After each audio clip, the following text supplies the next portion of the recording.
Skripsi tidak wajib. Ini adalah berita yang baru saja diluncurkan ya oleh Menteri Pendidikan kita begitu. Nah, sebenarnya teman-teman ketika ada berita ini banyak mahasiswa bahkan ada di kolom komentar saya yang kemudian senang, "Wah, skripsi tidak wajib, skripsi tidak wajib."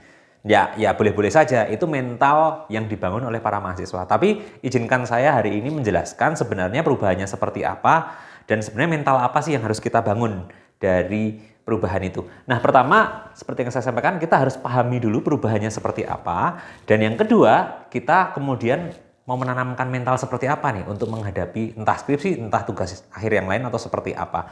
Nah, sebenarnya berbicara perubahan ini, kemarin memang sudah dipresentasikan langsung oleh Bapak Nadiem Makarim begitu ya. Dan sebenarnya ini adalah bagian dari peraturan Menteri Pendidikan Kebudayaan Ristek Republik Indonesia nomor 53 tahun 2023 tentang penjaminan mutu pendidikan tinggi. Jadi perlu diperhatikan bahwa ini adalah bagian dari bagaimana pemerintah termasuk program studi nantinya itu menjaga kualitas lulusannya, menjamin mutu pendidikan yang diselenggarakan. Nah, di sini sebenarnya dijelaskan di pasal 18 ayat 9 bahwa program studi pada program sarjana atau sarjana terapan memastikan ketercapaian kompetensi lulusan melalui pemberian tugas akhir yang dapat berbentuk skripsi, prototipe, proyek, atau bentuk tugas akhir lainnya. Nah, di sini kalau kita pahami sebenarnya ada dua hal yang penting. Yang pertama adalah tujuan pembelajaran. Tujuan pembelajaran ini adalah ketercapaian kompetensi lulusan. Kemampuan apa sih yang diharapkan dari lulusan?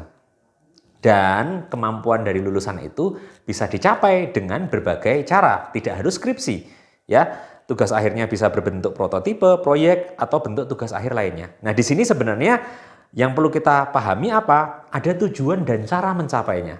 Ya, tujuannya itu adalah mencapai kompetensi lulusan, caranya seperti apa? Caranya ya skripsi atau tugas akhir yang lain. Ya, jadi di sini kita bisa paham bahwa tidak harus skripsi, iya. Tetapi selama apapun tugas akhirnya itu selama dia bisa mencapai tujuan akhir dari pembelajaran, yaitu ketercapaian kompetensi lulusan. Nah, dari situ kita bisa memahami perubahan yang terjadi. Bahwa apa? Skripsi ini sebenarnya hanyalah cara untuk mencapai tujuan. Nah, di sini sebenarnya ada kemerdekaan, ya, selaras dengan semangat merdeka belajar ini ada kemerdekaan bagi program studi, ya, terutama bagi ketua atau kepala program studi. Kebetulan saya saat ini menjabat sebagai ketua dan kepala program studi untuk mendesain, untuk memikirkan bentuk tugas akhir yang pas. Ya, apakah skripsi atau bisa yang lain demi untuk mencapai tujuan tadi, ya, kompetensi lulusan. Nah, kita pahami dulu. Jadi intinya apa? Skripsi ini sebenarnya adalah bagian dari kurikulum. Ya, kurikulum yang berisi mata kuliah, ya, kemudian daftar mata kuliah per semester dan seterusnya, itu sebenarnya adalah cara untuk mencapai kompetensi yang diinginkan, kompetensi yang diharapkan.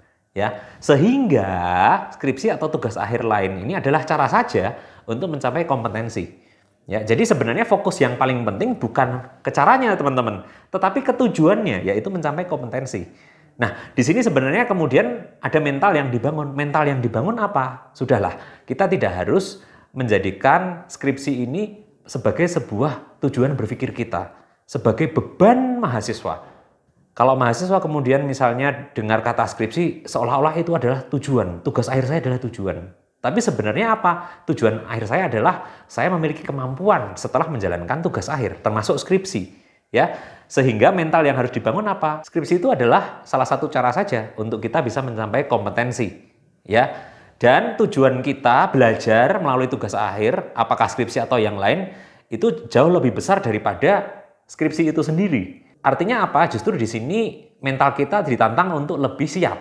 Apakah nanti tugas akhirnya skripsi atau yang lain? Karena bagi teman-teman yang punya mental, wah, skripsi itu susah, maka tugas akhir yang lain belum tentu juga gampang. Kalau kita lihat di sini misalnya, kalau kita berbicara tugas akhirnya prototipe atau proyek dan seterusnya, itu sebenarnya sifatnya sama dengan skripsi gitu ya. Dia ada logika di situ yang digunakan, ada bukti yang harus ditampilkan, harus berbasis teori, ya. Ada juga yang harus berbasis riset. Teman-teman bikin prototipe juga dengan riset, dan teman-teman juga pasti diminta untuk mempertanggungjawabkannya. Jadi sebenarnya jangan gagal fokus terkait dengan skripsi atau bentuk tugas akhir yang lain. Tetapi yang paling penting Anda siap dan Anda paham bahwa ada tujuan, kemampuan yang Anda harus dapatkan setelah Anda mengerjakan skripsi atau tugas akhir yang lain. Apakah itu kemampuan berpikir logis, atau berpikir empiris, atau kemudian menggunakan teori untuk menjelaskan fenomena, atau kemudian mendesain sesuatu dengan menggunakan penelitian, dan tentu Anda harus mempertanggungjawabkannya.